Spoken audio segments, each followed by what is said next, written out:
What's your problem, mate? What are you looking at? Huh? What's your problem, mate? I'll smash your face. Smash your face. So this is one of the worst situations that you can be in as a victim, with your attacker on top of you in a headlock, either punching down at you or trying to choke you out. The truth is, self-defense isn't always simple. And there are some situations, such as this one, whereas if you find yourself in this position, you're in trouble. Having said that, doing something is always better than doing nothing. And in this video, we're going to show you something. We're going to show you a simple technique that you don't need any training or any skills really to be able to do, that's going to work most of the time. If most of the time isn't good enough, then I would suggest doing some jiu-jitsu or some grappling martial art to improve your chances, particularly when your attacker is way, way bigger and stronger than you. But the technique we're going to do today is effective in most situations against most attackers. So we're going to demonstrate the technique and explain it, and then stick around till the end and we'll run it full speed, full contact. It's important that you see both, because in this situation, violence, nastiness, speed and aggression are just as important as the technique itself, if not more important. Okay, guys, if I'm in this situation, I'm in deep trouble. First of all, I need to avoid two things. First of all is he punching me in the face, because if he punches me, he's literally gonna kill me in a few punches, in a few seconds, okay? Secondly, is he choking me, cutting the air and the blood to my brain and to my lungs, okay? So I need to avoid those two things to start with, okay? Wherever else, okay? So he choked me. First of all, I need to hide. I need to try to put my chin as close as possible to my collarbone, okay? Again, that's it, okay? And then I start countering back. But first of all, he's not punching me, he's not choking me, and then I'm fighting back, okay? When I'm fighting back, if I can bite, I'm gonna bite, okay? He chokes me, and then when I bite, probably he's gonna release and I'm gonna go under, okay? That's the plan A. I'm gonna go under, okay? But the problem is, if he's stronger than me, probably he's gonna choke me so strong that I cannot even open my mouth to bite, okay?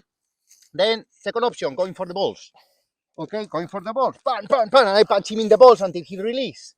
But again, if he's a bit smart, he's gonna be in a position that is not gonna be, or even with his leg, it's gonna be very difficult for me to really grabbing his groin, okay? So biting is not an option. I'm going under. I cannot do anything to his groin. Then the next and last option is his head and his face, okay? The problem is, it's very easy for him. He has the balance and the leverage. He's gonna put his head away. And if he doesn't have a lot of hair, I cannot even use his hair. So what I need to do to break his balance, okay? I need to rebalance the situation, to break his balance a little bit and to create more comfortable balance for me. So if I try to do this, I'm going to make things worse.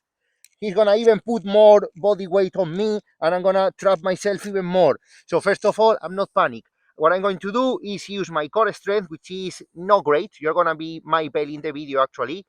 Even when it's good to train your core strength, you don't need a great core strength to do this technique, nor a great agility. What you just need to do is, with decision and some aggression, to lift your legs and align your legs with him, okay? Again, this movement, so I'm here, he's trying to avoid me doing the obvious, so to break his balance and to give some balance to me, I just put my legs in here.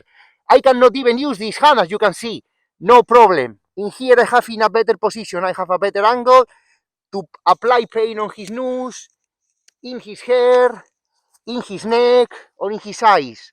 And then once I apply pain, he's gonna try to escape from the pain. And in here I can hit the groin, I can hit the face, I can hit the face, I can hit the groin, I can control him a lot, pan, pan, and then I can restrain him, ask for help, or just running away. When you are training this, take care, beware with hurting your partner in crime, because it's very easy. So I was training the other day myself with a friend of mine, and he ended up bleeding and nearly with one less eye, okay? So honestly, it's very easy to hurt your training partner, which is good news, because it means the technique is very good in order to inflict pain against the aggressor.